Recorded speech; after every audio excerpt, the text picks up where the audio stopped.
As pipeline complexity increases, the transition from R&D to commercial supply becomes the first structural stress test of scalability. In single-asset environments, transition challenges can often be managed program by program. But as portfolios expand, particularly with overlapping development timelines, transition strain begins to compound. Capacity assumptions made during development surface late. Tech transfer timelines tighten. Margin implications become visible only after design decisions are locked in. And cross-functional escalation increases as launch windows approach.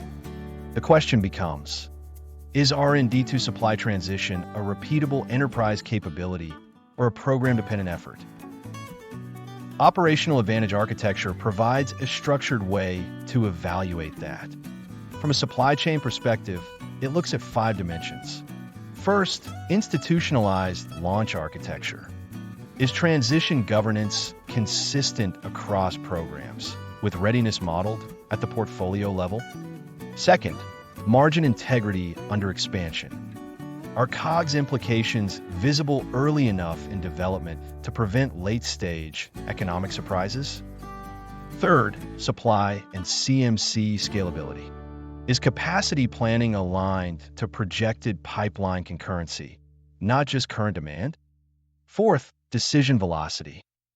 Are escalation pathways clear and fast enough to protect the timing of a launch?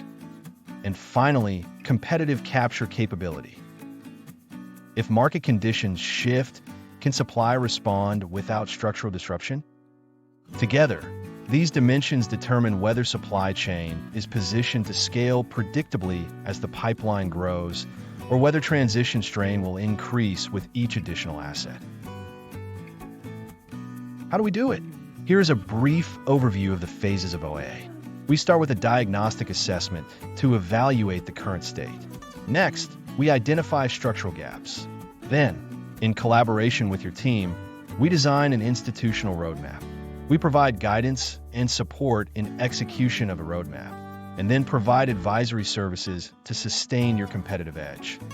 To learn more, visit emsstrategies.com and contact us.